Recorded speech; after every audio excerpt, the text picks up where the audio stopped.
A vice-presidente da Argentina, Cristina Kirchner, foi condenada a 6 anos de prisão por favorecer o empresário Lázaro Báez em obras públicas. Kirchner também perdeu o direito de exercer cargos públicos, mas ainda cabe recurso dessa decisão e a política muito possivelmente não vai ser presa. E sobre essa condenação, o Jornal da Manhã conversa agora com o professor de Direito Internacional da FMU, Manuel Furriela. Professor Furriela, bem-vindo e bom dia. Bom dia. Esse julgamento se arrastou por pelo menos 3 anos, né, professor? Os promotores haviam pedido 12 anos de prisão. Esse julgamento que foi feito ontem estabeleceu 6 anos, mas muito possivelmente isso nem vai acontecer, ainda que ela consiga recorrer e muito possivelmente vá recorrer a cortes superiores, né? Exatamente. Fazendo um paralelo com a justiça brasileira, já que na Argentina não é exatamente igual, né, o que eles têm lá, ela teria uma condenação equivalente à primeira instância. Então, cabem muitos recursos, né? Cabe à segunda instância, que a gente tem aqui o nosso Tribunal de Justiça, lá eles têm uma corte de cassação, então é algo próximo, e também ao Supremo Tribunal Argentino, a Suprema Corte Argentina. Então, esse tempo todo, esses recursos todos, vão dar aí a ela bastante tempo para se reorganizar. Então, você tem 2 motivos para não ter agora a prisão dela. O primeiro é esse, ainda cabem recursos, e o segundo é a própria imunidade, o próprio fato de ela ocupar a vice-presidência. Então, lá na Argentina, você também tem situações jurídicas, né, normas jurídicas equivalentes no sentido de proteger quem ocupa os cargos públicos mais altos. Mas, de qualquer forma, o desgaste político e mesmo internacional veio e está aí. Então, ela vai ter bastante problema aí nas próximas eleições, principalmente por conta dessa condenação, mas também pelo desgaste todo que tem passado o governo argentino atual por problemas econômicos. Agora, professor, seguimos com as perguntas dos nossos comentaristas. Amanda Klein. Bom dia, professora. Minha pergunta é justamente nesse sentido, os efeitos políticos dessa condenação de Cristina Kirchner. Ontem ela fez uma longa live, se disse vítima de perseguição judicial, adotou muitos argumentos parecidos com o que o PT usava aqui durante a Lava Jato, e ela disse que não será candidata nas próximas eleições, que acontecem no ano que vem. Pode responder, professor.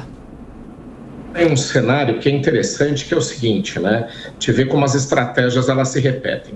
A afirmação de não se candidatar feita nesse momento é para tentar tirar a pressão política da condenação. Então, é uma visão muito comum nesse tipo de situação, né? Nós tivemos aqui no Brasil alguns cenários, em vários países. Então, em momento de condenação judicial relevante como essa, um caso gravíssimo de corrupção envolvendo mais de $1 bilhão, né, de desvios de dinheiro público, o que você tem? Tira-se uma possível candidatura para tirar essa pressão sobre a condenação. Esse é um dos lados aí que foram atribuídos. Mas o fato é que é um processo já antigo, as acusações elas não são novas, o processo começou a tramitar ainda sobre o governo Macri e a condenação está acontecendo no momento onde ela tem o seu grupo político no poder. Então, esse viés político que tem sido utilizado, ele propriamente não cabe.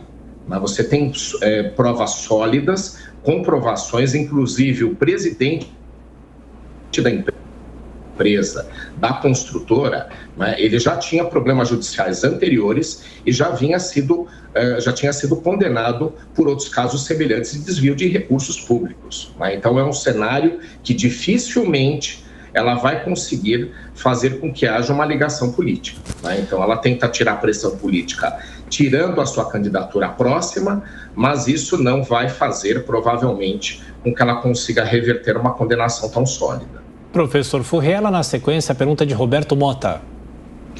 Bom dia, professor. O Perón, se eu não me engano, tomou o poder em 1943, né? E criou essa história, que é o peronismo, que tem elementos de fascismo, de socialismo, de sindicalismo, e já jogou a Argentina em ditaduras. A Argentina já sofreu com terrorismo, hiperinflação, essa corrupção reincidente, A Argentina, que no início do século XX foi um dos 10 países mais ricos do planeta, está hoje nessa situação. E os peronistas continuam no poder. O peronismo tem cura, professor? O ponto aí, se a gente analisar de uma forma histórica bem aprofundada, né, na verdade, esses governos atuais, eles se apropriam de um modelo que é de outra época, no qual o Perón governou, e que não tem propriamente uma relação, né, com o governo de esquerda. O governo do Perón, ele trouxe um pacto social à época de bonança na Argentina. Então, havia uma agenda à época de direitos sociais, né, que num primeiro momento, no seu primeiro governo, ali governou mais do que uma vez a Argentina, havia necessidade. Então houve um pacto com os trabalhadores, muito parecido com o governo de Getúlio Vargas, tanto é que eles são contemporâneos. Então é uma agenda de época. Agora, chamar aquela agenda de ser uma agenda de esquerda é uma apropriação indevida. Houve uma repactuação social à época, onde você tinha uma bonança econômica e trabalhadores desfavorecidos. Então busca-se apropriar de uma época bem vista pela sociedade, trazendo-se para uma agenda de esquerda que não tem relação nenhuma. Tanto é que o governo do Perón, ele não foi estatizante. Então, essa agenda clássica de estatização não fazia propriamente parte daquela época, e sim uma repactuação social, conceder direitos a trabalhadores. Por isso que eu comparo aqui com o governo de Getúlio Vargas, porque era o que a gente tinha. Surgiu a CLT, surgiu o direito à aposentadoria, então uma repactuação.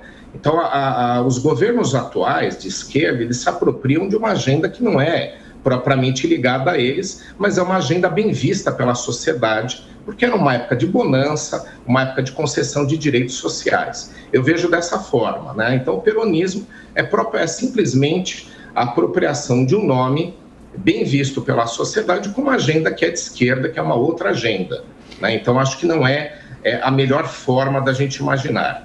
Mas a Argentina, ela vive um momento profundo de crise econômica que não é de hoje e que o governo anterior do Macri, infelizmente, não conseguiu implementar as agendas necessárias, umas agendas liberalizantes que trariam resultado.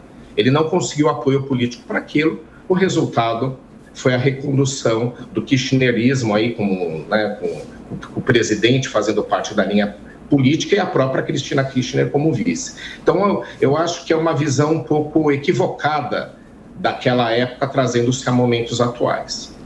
Deputado Coronel Tadeu. Professor, bom dia. Me permita fazer duas perguntas, acredito eu que simples. A primeira é em relação a essa celeridade do processo da Cristina Kirchner, que é a atual vice-presidente. O senhor acredita que o judiciário conseguirá ser rápido ou a gente pode fazer uma equivalência com o nosso judiciário, onde alguns ministros, às vezes, sentam em cima do processo e ficamos aí anos esperando um julgamento ou a prevaricação do crime e aí não acontece nada? A segunda pergunta, eu estive recentemente na Argentina e vi que o governo Alberto Fernandes, ele está muito desgastado. Essa situação da Argentina hoje, ela é muito grave.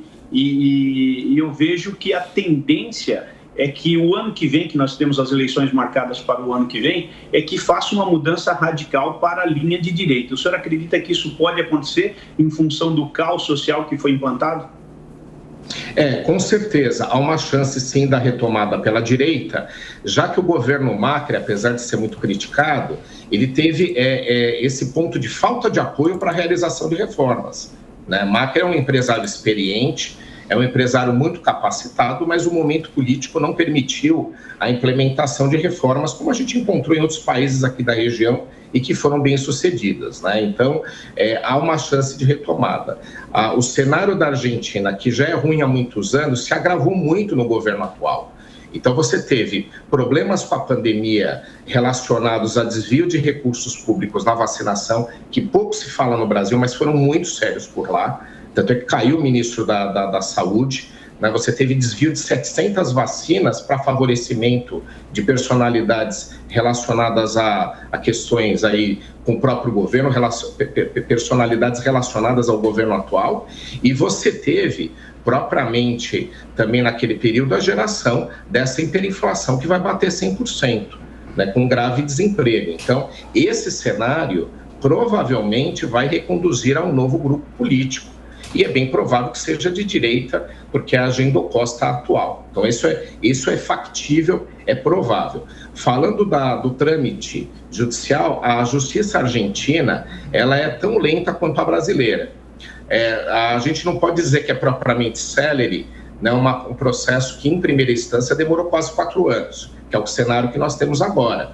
Ainda cabe recurso à segunda instância, lá que chama Corte de Cassação, e ainda ao Supremo. Então, isso daí vai colocar esse cenário, né, muito para frente, muito no futuro.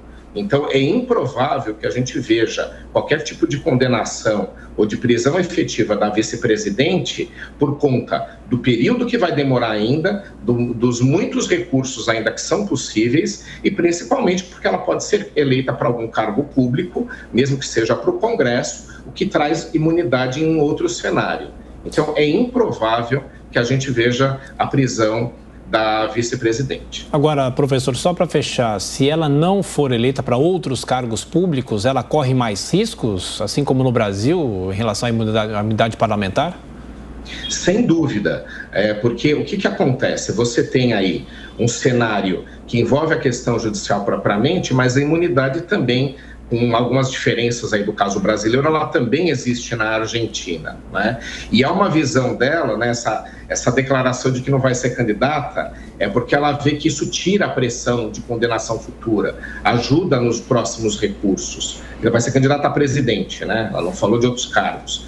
Então, é uma visão desse tipo. Então, ela entende que pode ser candidata a outro cargo para ter imunidade, mas tirar a pressão política sobre o judiciário ao não se candidatar a presidente aí na próxima eleição, né? Então, sim, essa questão de manutenção de funções públicas que tragam imunidade faz parte de uma agenda que provavelmente ela vai perseguir, ela vai utilizar para afastar aí a sua prisão.